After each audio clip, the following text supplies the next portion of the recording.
আমরা বাংলাদেশের মানুষগুলো যেন কেমন, এই প্রশ্ন কথাটা বললে অনেকেই বলবেন যে এটা কি ধরনের কথা। আচ্ছা, আমরা স্বাধীনতার পর থেকে দেখছি বিভিন্ন সময় বিভিন্ন সরকার ক্ষমতায় ছিলেন, সেই ইলেকশন করে থাকেন না করে থাকেন, কারচুপি করে থাকেন, যেভাবেই থাকেন ছিলেন। যে যেভাবেই থাকেন, ভালো কাজ করলে তাকে মানুষ সমাদর করে, আর খারাপ কাজ করলে তার জন্য খেসারত দিতে হয়।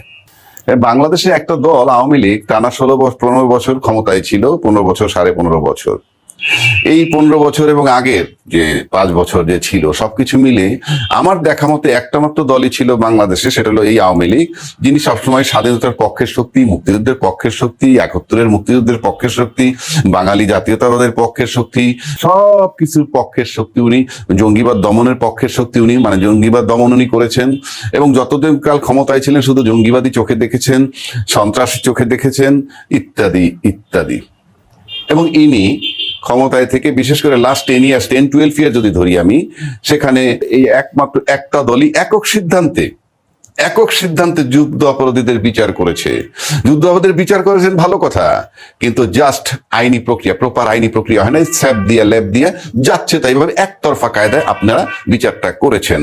অপরাধীদের বিচার করুন, সেটা খুবই যৌক্তিক, কিন্তু আইনের সাথে তো তামাশা নাই। কিন্তু একক সিদ্ধান্তে বাঘের বাচ্চার মতো করে ফেলেছেন, আর নির্বিকার বাংলাদেশের মানুষগুলো আমরা তাকিয়ে তাকিয়ে দেখেছি। আমি শুধু জনগণই বলবো, কারণ দল টল যাই বলেন, এর ভিতর থেকে, জনগণের ভিতর থেকেই সিংহের মতো পুরুষ এক একজন দলের নেতাটাতে ইত্যাদি আমরা দেখেছি। কিন্তু একক সিদ্ধান্তে বহু কিছু করেছে। হেফাজতে ইসলামের 5 লাখ লোকরে একেবারে কীট পতঙ্গের মতো গুলি করে তাড়িয়ে মেরে উড়িয়ে দিয়েছে। কেউ কেউ বলেছে 300-400 ডেড বডি হয়েছে। আবার আয়নাঘর, কিসের ব্রিগেডিয়ার, কিসের জেনারেল, কিসের কি, কাউকে আয়নাঘর রাখতে দ্বিধা করেননি। এবং মহিলার সাথে তার দুধের বাচ্চাকে পর্যন্ত আয়নাঘরে রেখেছেন।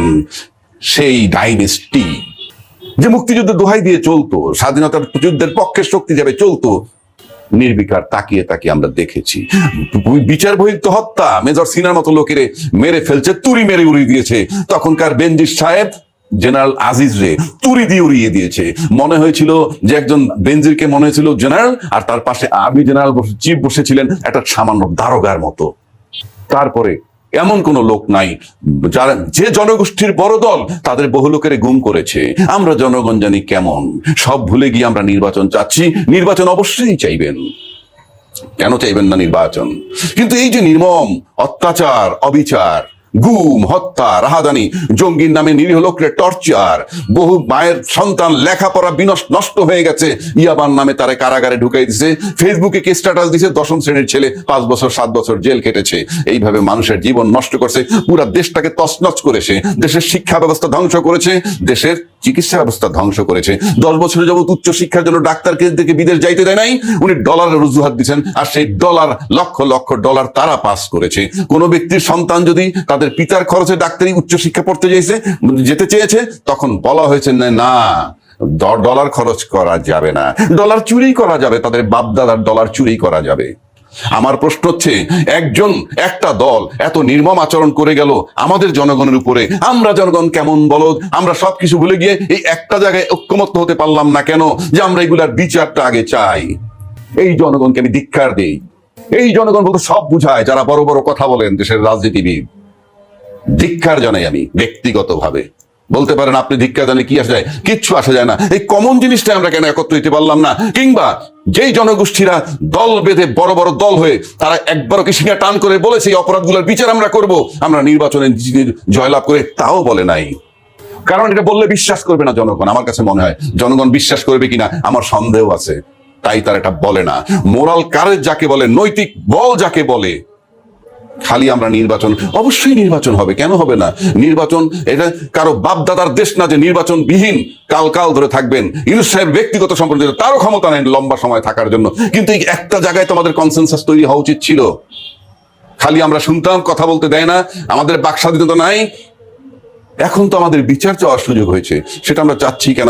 এই কমন জায়গাটায় মুক্তিযোদ্ধার দোহাই দিয়া, স্বাধীনতার পক্ষে শক্তি দোহাই দিয়া, যে নাকি লুট তরাস লম্পটগিরি করেছে, ধর্ষণের সেঞ্চুরি করছে যাদের লালিত সন্তানরা, তার বিচারটা আমরা চাইতে পারবো না কেন? সেই বিচারটার ব্যাপারে আমরা ঐক্যমত্য হব না কেন?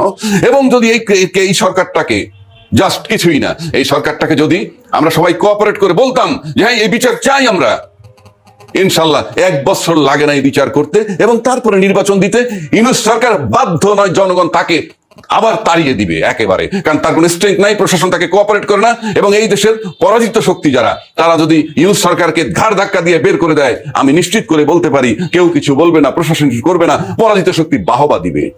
কিন্তু আমরা একটা জায়গায় কেন ঐক্যমত্য হইতে পারলাম না? এই ব্যথাটা কোথায় রাখি? আমরা জনগণ কত খারাপ। আমরা জনগণের মধ্যে মুসলমান আছি, আমাদের জনগণের মধ্যে রাজনৈতিক দল আছে, আমাদের জনগণের মধ্যে ইমানি শক্তি আছে, আমাদের জনগণ মাথা উঁচু করে দাঁড়িয়ে যেতে চায় বিড়ালের মতো, যাতে যার উপরে নির্মম আচরণ করলে একটা দল অন্যায়ভাবে টানা 14-15 বছর তার বিচার করাটার জন্য আমরা যখন ঐক্যমত্য হতে পারতেছি না, আমরা জনগণ কত বেকুব, আমরা জনগণ আমাদের ভাগ্য আমরা নষ্ট করতেছি। আমরা জনগণ ইসলামের নামে ইসলাম অনেক বুঝি, আমরা জনগণ মাজার পিটাইয়া ভাঙি। আমরা জনগণ মুসলমানদেরকে, যারা ওই পতিত সরকার, যারা যে সমস্ত মুসলমানরা এখানে ইসলামী দলের কিছু লোক দাবি করেন বিরাট বড় নেতা, তারা তাকে মাদার অফ কমই উপাধি দিয়ে রয়েছে, আমরা সেই ইসলাম করি। আবার আমাকে বহু লোকে বলে আপনি ইসলাম বোঝেন না, কোনো রাইট নেই আপনার কোনো স্থাপনা ভাঙার। এই জাতির দুঃখের কোনো অন্ত নাই, বিশাল বড় সাফার করে এই দেশ, যেই দেশ শত বছরের মাজার ভাঙার পরিকল্পনা করে, যেই দেশের জনগণ কোন মসজিদের ইমাম সাহেবের কবর জিয়ারত করে, এই শেখ হাসিনা বলেন, খালেদা জিয়া বলেন, কেউই তাদের নির্বাচনী প্রচারণা শুরু করে নাই, করেছে শাহজালালের রওজা জিয়ারত করে। সেই রওজা যারা ভাঙে তাদেরকে তো খেসারত দিতেই হবে। আমরা জনগণ, আমরা যখন বড় বড় কথা বলি, কোনো কারণে রাজনৈতিক ব্যাকগ্রাউন্ডে একটা দলের টপে হলে এত জ্ঞানী আমরা সেজে যাই, অথচ আমরা ঐক্যমত হতে পারি না। এই অপরাধের ভিকটিম কে না হয়েছে? গত 15 বছরের নির্যাতনের শিকার কে না হয়েছে? এই একটা জায়গায় একমত হইতে পারি না, আমরা বড় দুর্ভাগা জাতি। আমি মনে করি এই দুর্ভাগা জাতি যদি এখানে ঐক্যমত না হতে পারে, তাদের সাফারিং সুনিশ্চিত। তারা স্বাধীন চেতা নয়, তারা পরাধীনতার শৃঙ্খলে থাকতে চায়। সিম্পল। আমার মাথায় ধরে না আমরা কেমন জনগণ। আমার মাকে ধর্ষণ করলো, আমার ভাইকে মেরে ফেললো, আয়না ঘরে থাকলাম, বিনা বিচারে হত্যা করলাম। যে জনগোষ্ঠী বড় দল দাবি করে, তারা দীর্ঘদিন রাস্তায় দাঁড়াতে পারেনি। তারপরেও শুধুই নির্বাচন। যার উপর দিয়ে ঝন্টা যায়, যার মায়ের বুক খালি দিছে, তার আর্তনাদ সে শুধু সেই বোঝে, আর কারো বোঝার ক্ষমতা নাই। রাজনীতি এমন অন্ধ করে মানুষকে যে মানুষের কষ্ট ভুলে যায়। একটা কমন এই জায়গায় ওই পতিত সরকার ছাড়া বাকি সবাই এই জায়গাটায় কমন ছিল যে তাকে তাড়াইতে হবে, তার বিচার করতে হবে। আজকে সেখান থেকে খণ্ড বিখণ্ড হয়ে সব আমরা আলাদা হয়ে যাচ্ছি। জাতির দুর্ভাগ্য, আমরা বাংলাদেশি, আমরা জাতিটা যে কেমন, আমরা যে কত অভাগা। আমাদের সাফারিংস আমরা আনবো। কি করবেন উপরওয়ালা তো একটা সুযোগ করে দিয়েছিল। খুব দুঃখে কথাগুলা বললাম। জনগণ আপনারা চিন্তা করেন কি করবেন। এই একটা জায়গায় অন্তত একত্র হন। যারা রাস্তায় দাবি দাওয়া করেন, বাসায় চলে যান।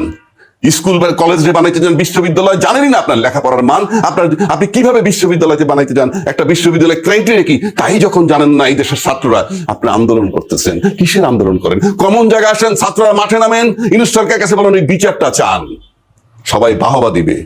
পতিত সরকার 15 বছরে যে জুলুম নির্যাতন করে, তার বিচারটা আগে চান। নির্বাচন হবে, নির্বাচন অবশ্যই হবে। ইউনূস সাহেব যে টাইম দিচ্ছে তার ভিতরে নির্বাচন হবে। তাকে পিসফুলি থাকতে দেন, প্যারালালি চলবে। আমার মনে হয় সবাই কাছে একটা মেসেজ আপনার বুঝতে কোনো বাকি নাই কি চাচ্ছি।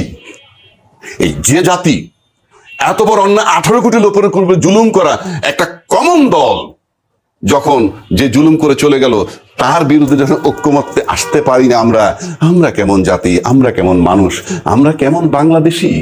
আমরা দেশ চালাবো, আমাদের উপরে মানুষ আস্থা আনবে, কেন আনবে? মানুষের আস্থা যদি চান, এই বিচারের ব্যাপারে ঐক্যমত্যে আসেন, তারপরে আপনারা নির্বাচন করেন, যা খুশি তাই করেন। আজকে ঐক্যমত্য আসেন, যেই জনতা গোষ্ঠী সবচেয়ে বড় দলের ভিতরে থাকবে, যে দলের ভিতরে সবচেয়ে বেশি বড় জনগোষ্ঠী থাকবে, তাদের বিজয় সুনিশ্চিত। নয়তো সকলে অভিশপ্ত হবেন, কারণ মানুষের দীর্ঘশ্বাস। তবে দেশ এক জায়গায় যাবে। শেখ হাসিনার মতো লেডি ভার্সন অফ হিটলার যখন চলে গেছে, সেকেন্ড কোন মহিলা এই বাংলাদেশে বা পুরুষ এরকম ক্যারেক্টার আসবে না। সেটা সেই দল থেকেও আর সম্ভব না। দেশ এক জায়গায় দাঁড়াবে, কিন্তু চিহ্নিত হয়ে থাকবেন তারা, যারা নাকি যাদের ক্ষমতা ছিল বা সুযোগ আছে ঐক্যমত্য হয়ে ওই বিচারটা করার বা ওই বিচারটা ত্বরান্বিত করার এবং সেজন্য সহযোগী করা এই সরকারে, সেটা যারা করতেছেন না, তারা থাকবেন দায়ী।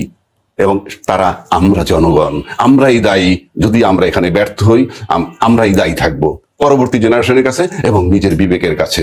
বিবেক জাগ্রত করুন, জেনারেশনের কাছে মুক্তি চান, বিচারের জন্য ব্ল্যাঙ্ক চেক দিয়ে দেন এই সরকারকে। বিজয় আপনাদের সুনিশ্চিত, নয়তো চরম বিপর্যয়ের মুখোমুখি হতে হবে এই দেশের জনগণকে।